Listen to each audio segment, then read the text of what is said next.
Hey guys, Eric here. Thank you so much for tuning in to today's episode. Before we tune in to the details today, I have one little favor I'd like to ask you. Are you listening to this on Apple Podcasts or Spotify?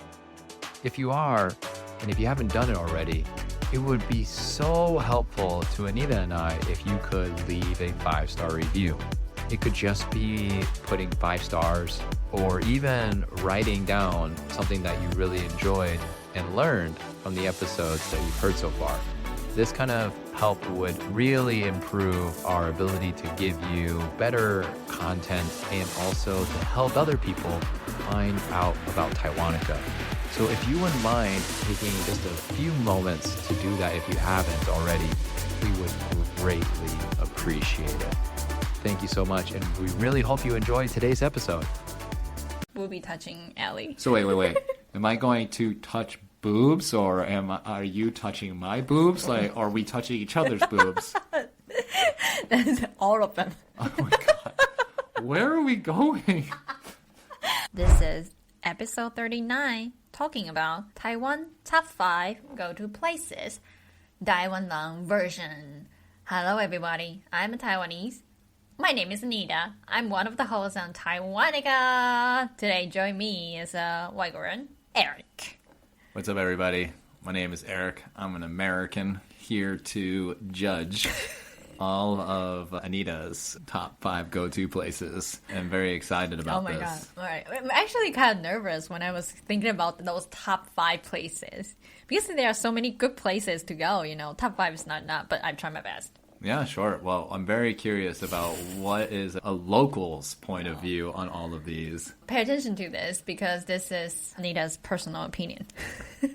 Regardless, I think you have the knowledge that I think most Taiwanese people would think, yeah, that's totally a place. True. That's the reaction I'm kind of expecting. I mean, you always get that reaction. All right, so, okay, here we go. So get ready. You're going to get localized.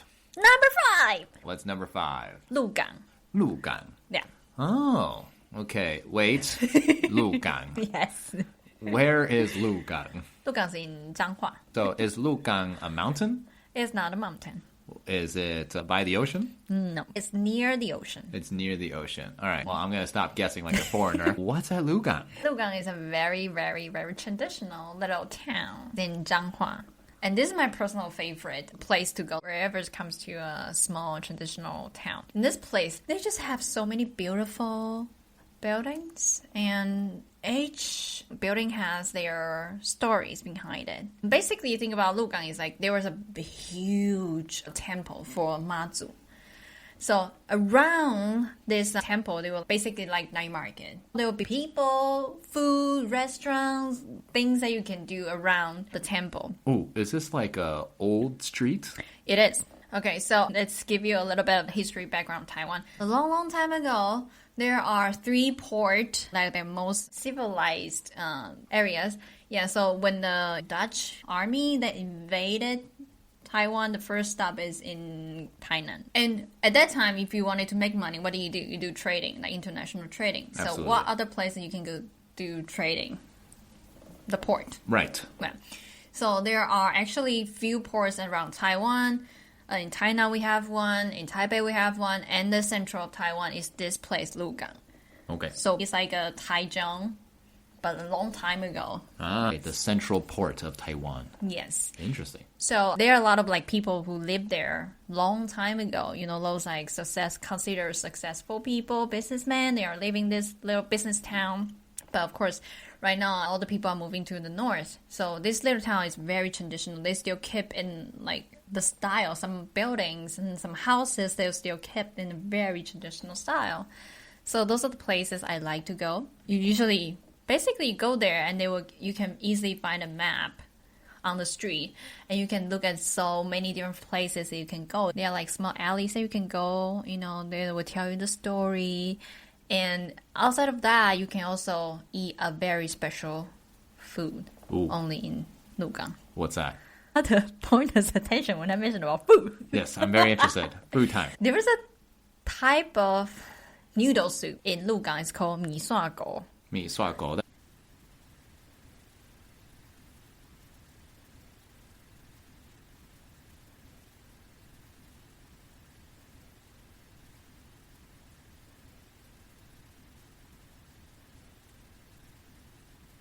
That sounds very Taiwanese. It is Taiwanese. I don't even know how to say it in Chinese. So it's like super thick noodle soup. Okay. But the flavor just so good. I don't know. I say noodle soup is pretty common in Taiwan, but in Lugang, they have a special texture and flavor. Just very good. 米刷狗. Good job! Yeah. So I looked up what Lugang, like the characters are, and it said deer port. So why is it called deer port? I have no idea. There's no need, because I already know. Oh, really? Yes. Then why did you do that? Why did you embarrass me in front of everybody? So, Deerport Lugang is famous for its name because originally, when the port was open, one of the biggest things to trade was deer fur and deer horns and deer meat, because there were lots of Sika deer in Taiwan. And now they're still popular deer, like the spotted deers that are really pretty. Yeah, so those deer were hunted for all of its resources to sell to foreigners because they were very popular, their quality of all the things that they had.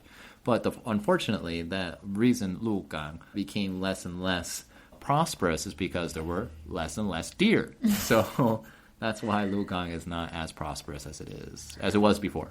Are you serious? How did you know that? Well, I learned it in a Chinese school in Taiwan. Really? Wow, impressive. Yeah. That's pretty good. I didn't know that. Good job. Thank you for sharing. You're welcome. Wow. So why should locals and foreigners go to Lugang? Because you can have a very traditional food and buildings, and you can see all the development throughout the whole time. Why is this place used to be prosperous, and till now, why is no longer like that? You can see the history of Taiwan, and you can eat food, go to different places, take good photos. And there was a place you must go. There was a tiny little alley. It's called Boobing Touching. Boobie touching? Boobie Touching Alley. So wait, you go there to touch boobies? Yes. Oh my god. Where is this place? It's in Lugang. I'd Google map it right now. It's super famous. Whenever you talk to a local person or people, they will know, oh, Lugang, there was a booby touching alley. So wait. Am I going to touch boobs, or are you touching my boobs? Are we touching each other's boobs? That's all of them. Oh my god. Where are we going? All right. Basically, this alley is before this little town. Usually the town, when it was started developing, they wanted to go through a certain place really fast, right? So they started to, dig in those hidden alleys, making a network. Oh. So this booby touching is very narrow. Okay. So basically, they're just so narrow. Whenever you go through, two people go through the alley together, it's so close. You can accidentally touch each other's boobies. I got it now. I've learned so much. It makes you really want to go. Is that my top 5 already super great now? Locally interested. Yes. Thank you so much. You're welcome. All right. Well, thanks for sharing. I think it's time to go into number 4. All right. Let's go. Okay. Except for food, except for traditional building, except for food, because we are really proud of our food. Another thing that you can find in Taiwan, which is hot spring. Different places you go for different types of hot spring. There will be muddy hot spring in Tainan, the one we used to go to. But this one is my personal favorite, which is Jiaoxi Hot Spring. Okay, what's special about this Jiaoxi Hot Spring? Okay, go to a hot spring place. It's usually just for hot spring. Or there will be one special food there. But Jiaoxi, they are doing a super great job. It's they have little town. Whenever you go to Jiaoxi, you can go to the hot spring, go to the night market, go to the special food, and there are so many different things that you can do in this little town. Basically, you can have your trip about 2 days, 1 night. It's my personal favorite because it's just pure. Doesn't have mud, it's not murky. It's just pure clear water. Just feel good.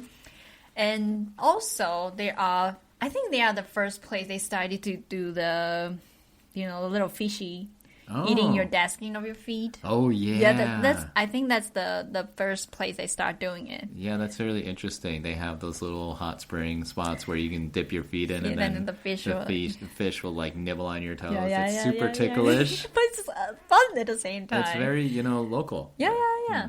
And one thing about Jiaoxi, my personal recommendation is like, because there are a lot of things that you can do, you can basically spend a night over there. You can enjoy a perfect holiday there. Also, another tips for whenever, doesn't matter which hot spring you're going to, either Beitou, Tainan, or other hot spring place, we will always have a hot spring park. Ah. Usually hot spring park, they will provide a pool as for free. So basically, you can just go there and sit, dip your feet, enjoy the free hot spring. So wait, is Jiaoxi leg washing hot spring? Like Jiaoxi? The tone is a little bit different. Oh. Okay. Jiaoxi is the place's name. Just a name. Just a name. This Waikoran needs to work on his Chinese, let me tell you. Okay, so gotcha. So it's definitely not that. But there are places where you can wash your legs. Every hot spring places, they will have like a hot spring park. So goodbye roller coasters. Hello hot tubs. What's up with that? Roller coaster? Like amusement parks. That's basically it. You're getting amused. Yeah. But in hot water. And it's also a perfect place for you to meet locals, because you can see some like agong ama, like elderly people. They would just go there, hang out, talking. It's really fun. It is really fun. Anita took me to quite a few of these when we were living in Taiwan, and I can definitely give you an approval on this one. This one is really fun, really interesting. Have you ever been to a hot tub or a local hot spring in your country? It's probably going to be a lot different from what you experience in Taiwan. Like Anita said it best, it's like an amusement park. It's instead of like roller coasters, it really is just like a bunch of people having fun jumping into different pools. The whole family goes. They usually bring like food with them, and it's really interesting to watch and participate in. So definitely a good place to check out. Yeah. A cute tip for you if you want to go travel to Taiwan's hot spring spots. We don't have any limitation. We in Japan, we know like if you have tattoo, you cannot go inside. In Taiwan, it's totally freestyle. Yeah, you can go and wear whatever you want, have whatever you want. Just wear something, okay? Yeah, like a swimming suit would be the best option. That's one difference between Japan and Taiwan. In Japan, you can go naked, but in Taiwan, probably better if you don't.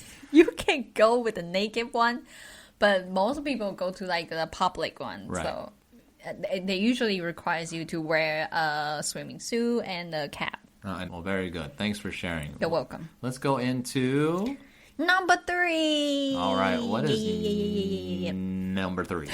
Number 3. This is the place, hotspot for either it's a graduation trip. It's like totally a thing in Taiwan.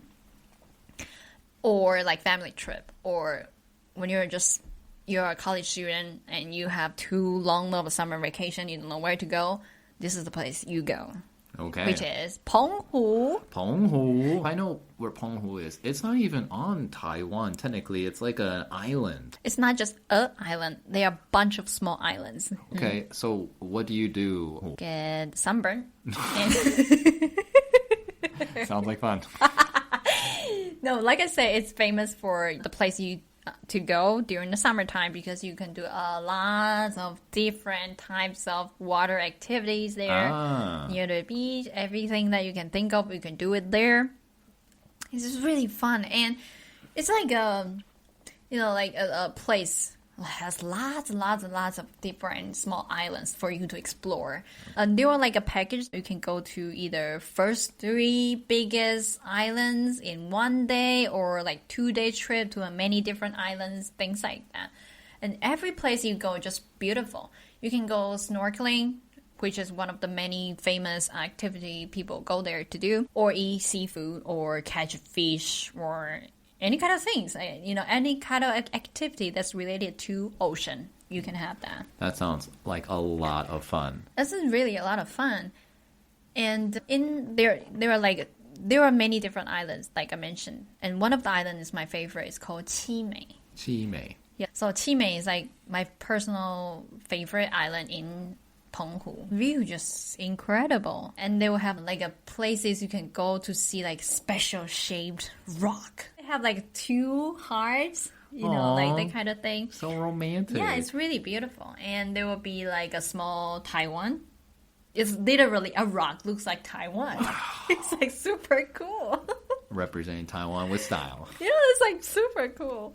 So it's definitely a place you can go for a long time. Like I said, there are many small islands. You can go there for up to like 7 or 10 days. Just enjoy your time there. So how do you travel around in Penghu? Do you take a boat from place to place, or are there like bridges that you can drive across? There have a main island in Penghu. So if you want to go to the main island, go to another small island. They are famous for this crossing ocean bridge. Like super long bridge. Cool. The only bridge to connect to another second biggest island in Penghu. But if you, like I mentioned, you want to go travel like 3 different islands in one day, you need to take a boat. Okay, so it's really common to like look on the like seascape and just see a bunch of little boats sailing around. Yes.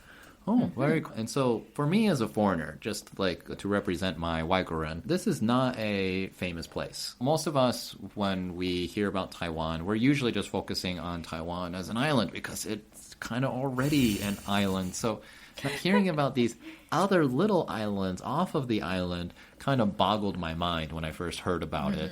But you're saying as a local, like visiting the small islands, especially Penghu, is a must thing to do. Yeah, everybody will at least go there once because of their graduation trip. We'll be right back. I really like journaling, but I always end up with no time or cannot find a journal that I really like. So I was like, hey, let me create one. So here it is, a self-help journal created and designed by Anita. Inside the book, I provide very simple and easy to follow template. For example, in the morning, to-do list. In the evening, gratitude practice. So you can use a very little time to start this healthy habit. Go ahead and check it out in our description down below or go to our buymeacoffee.com.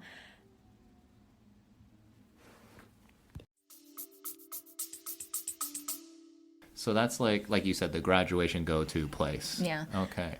And also they will have like a fireworks festival. Basically every night you just go there and enjoy fireworks. It would be like super beautiful. Me personally, I didn't get a chance to go see, but I've seen it from TV, from my friends, photos. It's incredible. If you can go there, it will be your best summertime memories ever. Oh, that's great. Well, I definitely want to go to Penghu now. The only island that I have seen off of Taiwan is Xiaoliuqiu, and that's a fun trip that we can definitely talk about another time. Yeah. All right, let's go on and jump into Number 2. All right, what is number 2, Anita? Number 2. This place is called Bo-er. Okay, where's Bo-er? Bo-er is in Kaohsiung. I think it's an area built next to the trail, like the train track. Okay. There used to be a sugar factory. Oh. Of course, it's no longer working like that. So right now, they invented this area. They changed this area to become like they give it a new life. This is a perfect example of like what Taiwanese people can do. Usually we change something that's already dead, make it a new, different type of version. This place is a perfect example. They recruit a lot of new type of store. In Chinese, we say 文青. Basically, you're selling something really ritual. Ah, yes, I've heard about this. Yeah, but it's like new trend. It's kind of like cultural commodities, right? Yeah, like that. You know, yes. like making for example, one of the most popular things in Taiwan is pineapple. And you would like make pineapple super cute, like pineapple keychains or pineapple magnets, stuff like this, things right? like that, yeah, Okay. exactly. So this area is basically all about that. Okay. Used to be a really old industry, old building, but they changed it completely. They use this area. Keep in mind, this area has like few, buildings combined together. It's like a compound. So there are a lot of like Wenqing stores there.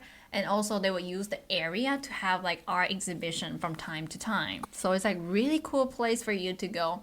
And outside of the building, they have like I say, they were like a trail you can walk around. So it's kind of like a little tourist spot for not just foreigners, but also locals. It's like a daily thing that you can do. Yeah, and during the nighttime, you can go there, enjoy the night view. It's really beautiful and romantic. Oh. Yeah. And also in this area, during the weekend, they will have like weekend fever. It's like famous fair in Taiwan. You know, a bunch of young kids, cool kids, are selling their like handmade stuff. It's kind of like an American Saturday market. Yeah, definitely like that. So this area is definitely number 2. So you definitely recommend everyone, especially foreigners, to go check this place out. Just as a foreigner point of view, I've been to this place and it is definitely a must-see. There's so many cool, like, traditional factories that you'll see that they have renovated. There's even what's called an art park, and they've basically used very old metal from the factories and designed some really big architecture that not only can you like see, but technically climb on. It's not legal, but it's fun to do. When nobody's watching. When nobody's watching. If they do see you, they'll just say, hey, climb down. They'll be like, okay. We don't encourage you to do that. Okay. Right, exactly. But it's there's a lot of cool things that you can do in that area. A lot, like more than we are even describing right now. Yeah. So you can definitely give it a try. All right. Well, let's dive into the final. Number 1. All right. What is number 1, Anita? 台东池上. What is this place? Everybody knows about Taidong, right? I mean, East Taiwan. Yeah. Yeah, exactly. Then there was a little town in Taidong. It's called Chishang. This place is just so beautiful. You know, fresh air. I don't know why. You just feel like the air just so fresh. Just really rare in Taiwan. That's true. Just so fresh. And whenever you go, there are not many tall buildings. They are like grass. If you go there during the harvest time, you can see like, you know, golden rice field, things like that. And if you go there during the summertime, you can see like pure green grass field. They just make you feel so relaxing and just enjoy your time there. And their rice is just So would you say their, I don't know, bento is good? so good. Oh, really? Yeah. I was just guessing. Is it really good? Yes. Oh, wow. They're actually having a place / museum / restaurant. Wow. Like you can go buy this special golden bento in this place. So basically you just go there and they will have like a train, like fake train outside of the place and you can just literally sit there and enjoy the bento. Oh, that It's really sounds good. like fun. It is fun. And nearby there will be like a famous, I think it's famous in Taiwan. I don't know about foreigners. I think the area is called 博朗大道. Okay, I know that one. 波浪大道. I Good can job. do that one. It's a boulevard. 大道is a boulevard. Okay. So 博朗is just the name. Okay.